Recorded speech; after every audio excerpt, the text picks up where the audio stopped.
I now give the floor to His Excellency Antonio Rivas Palacios, Minister for Foreign Affairs of Paraguay. Honorable Minister, you have the floor.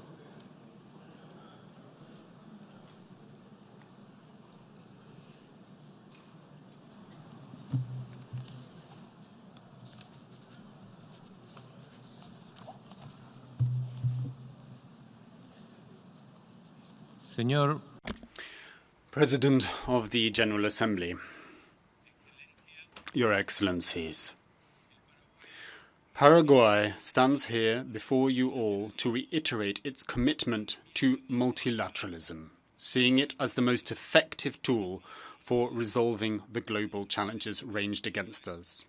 We are equally staunch proponents of the strengthening of the international legal architecture, and we uphold the respect for international law and the universally accepted principles and values. Paraguay wishes to speak out and defend the value of the United Nations when it comes to promoting justice, development, and peaceful relationships between the nations of the world, as duly provided for in the founding charter of this organization. As we strive towards sustainable development, landlocked developing countries are confronted with very specific challenges which deserve special attention. In that context, the commitment of the entire international community, but in particular the commitment and support of neighbouring transit countries and our closest partners, is absolutely crucial. We wish to reiterate that the right to development is inherent to all peoples and needs to be extended fully, in particular to the most vulnerable in our societies. We would like to express our solidarity with least developed countries and with small island developing states, with whom we will continue to promote on a joint and coordinated basis a fair and necessary response to our special and specific needs. The spirit of progress that is part of our DNA explains Paraguay's active participation in processes of regional and multi-regional integration. Using these platforms, we seek to contribute to internal and international peace and prosperity with a proactive, participative, and dynamic approach. One outcome of these efforts is the recent conclusion of the negotiations of the free trade agreements between Mercosur and the European Union, as well as with the countries of the European Free Trade Association, EFTA. These agreements represent a determination to pursue trade liberalization and to remove remaining obstacles to free trade. Paraguay, resolved as it is to create inclusive opportunities for its people, is seeking to take full control of its destiny, strengthening our own domestic capacity as well as boosting the competitiveness of our economy. And we are actively participating in processes intended to perfect and fine-tune the existing international legal system. Through the 2030 Agenda, we are seeking out a new model of governance in our country, where social well-being covers all people without distinction. Paraguay has chosen to tread this path towards sustainable development through the implementation of this very valuable toolkit that is the 2030 Agenda, and to do so following the leadership of the United Nations. We will pursue this goal through state action on all fronts, making sure that we leave no segment of society behind in our quest for real and lasting betterment in every corner of our nation. All of this, however, will not be possible absent a real transformation and overhaul of the paradigms which currently shape citizen behaviour, engagement and experience. Paraguay is fully committed to the 2030 Agenda, and we signed up to it so enthusiastically, seeing it as the swiftest way of achieving our institutional goals. And we see the United Nations as a key partner in our drive to eradicate poverty, hunger, disease, ignorance, discrimination, unemployment, inequality and scarcity, amongst other ills that are the bitter lot of millions of persons day in and day out. In Paraguay, our responsibility is to leave no one behind. We believe that South-South cooperation should be further tapped, and we have a framework for doing just that in the outcomes of the second United Nations Conference of the Buenos Aires Programme of Action, BAPA Plus 40. Paraguay humbly offers its own good practices and lessons learned to its friends and neighbours across the world should they be so interested, and we reiterate our commitment to continue strengthening the institutional framework of South-South and triangular cooperation at the regional and international levels. Your Excellencies, this year marks a milestone for the Republic of Paraguay, which is a pluricultural nation with Guarani and Spanish as official languages. The celebration of the International Year of Indigenous Languages in 2019 has woken us all up to the plight of hundreds of indigenous languages that are lost to us every day. The 19 indigenous languages that still survive in my country are seen as treasures of our culture, and they form part of our very identity.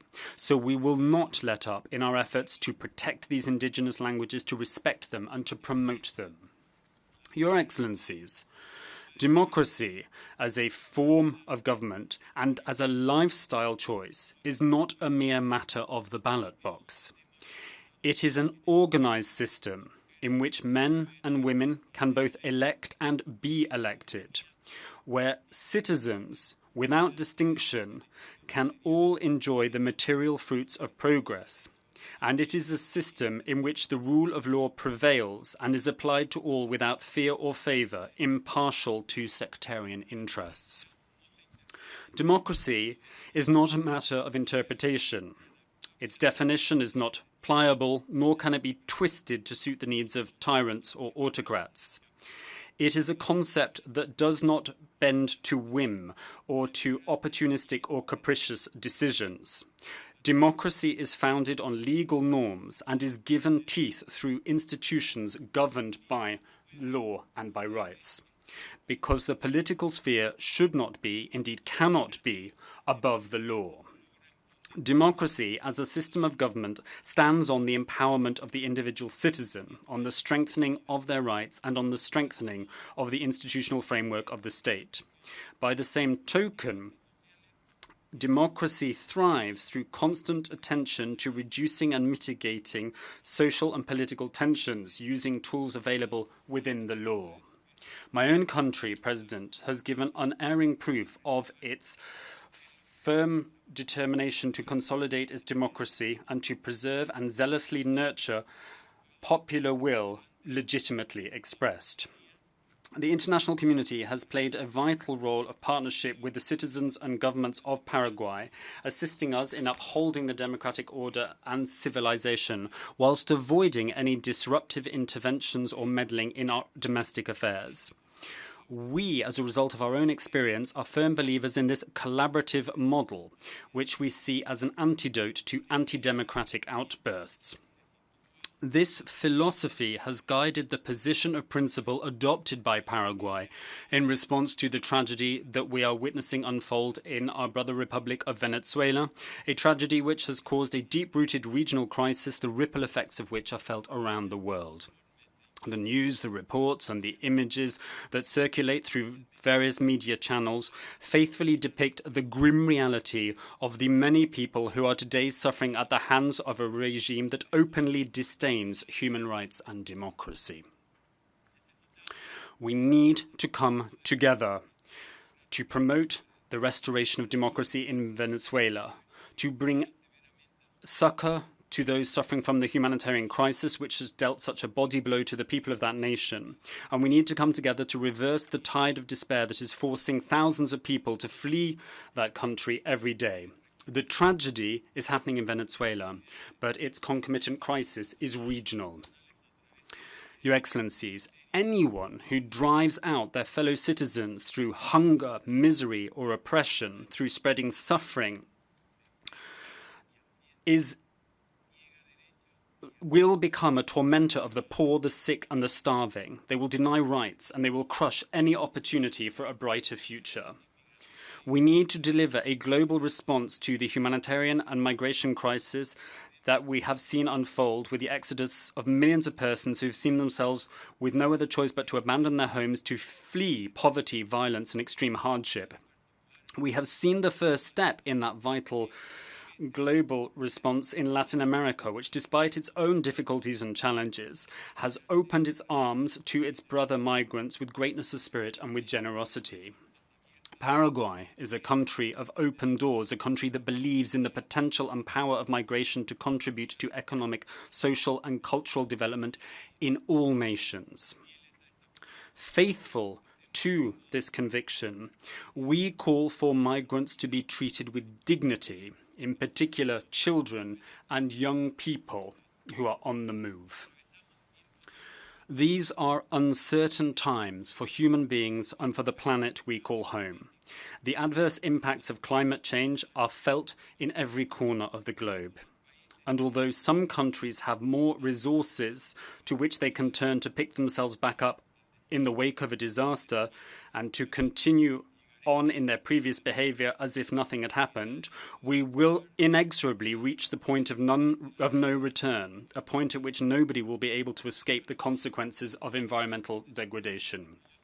Paraguay, as a landlocked developing country, is severely impacted by the consequences of climate change. Recently, hundreds of thousands of hectares of forests were devastated by raging wildfires that destroyed a significant share of the rich diversity of the Gran Chaco Plain. I would like to take this opportunity to thank all those countries who offered us their aid and support at such a trying and painful time.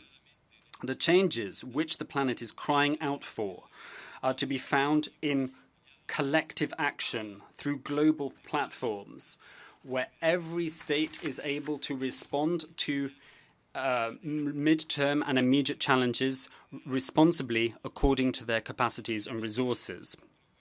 By the same token, a major contribution to this cause will be made by strategic partnerships. On this particular point, Paraguay, in association with the Green Climate Fund and the FAO, recently wrapped up negotiations to establish a special fund for reforestation, which will, in addition to preserving the environment, boost our drive to end extreme poverty, which is affecting the most vulnerable sectors of our society. A further example of a successful strategic partnership is the hydroelectric enterprise that Paraguay shares with Brazil called Itaipu Binacional. The origins of this project were a desire to make fair use of our shared natural resources, and this project represents a successful example of an initiative aimed at ensuring the output of clean and renewable energy.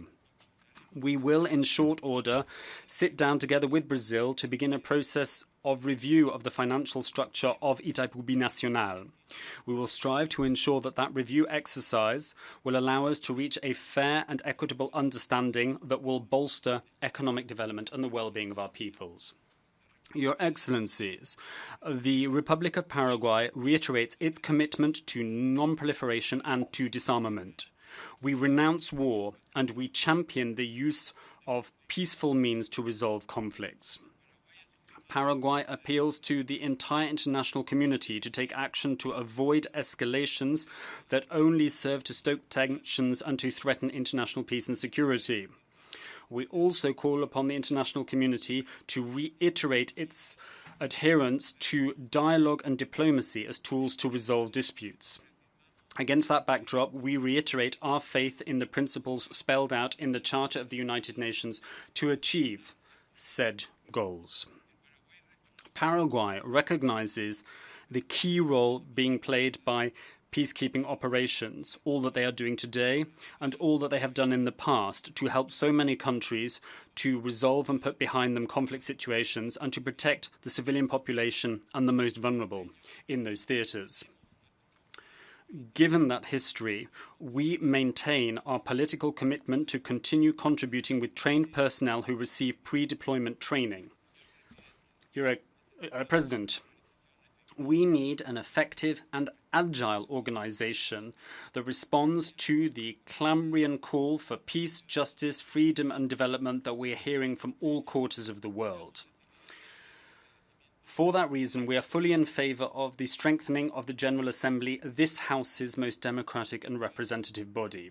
This is a forum which belongs to all of the family of nations, a forum in which we can express on an equal footing and on a sovereign basis our perspectives, our demands and our needs. We support the reforms spearheaded by the Secretary-General, including the repositioning and overhaul of the United Nations Development System, to position it to be able to better respond to the challenges inherent in the implementation of the 2030 Agenda and other international development frameworks.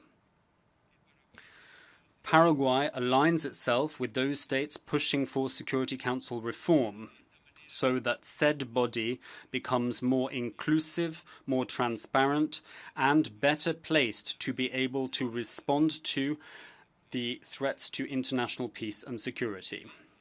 Your Excellencies, before I conclude, I would like to take this opportunity to congratulate Ambassador Tijani Mohamed Bande upon his recent election to the presidency of this General Assembly, and to wish him every success in this new role. In a similar vein, Paraguay would like to pay tribute to the work undertaken by the former President of the General Assembly, Maria Fernanda Espinosa, and her entire team, who have led with wisdom, statesmanship and effectiveness the work of this body.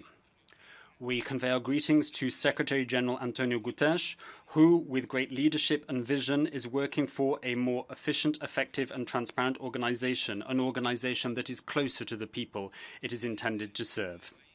As chairperson of the group of landlocked developing countries, Paraguay makes an impassioned appeal for the implementation of the Vienna Action Programme for the decade 2014 to 2024, which is an integral and vital part of the 2030 Agenda.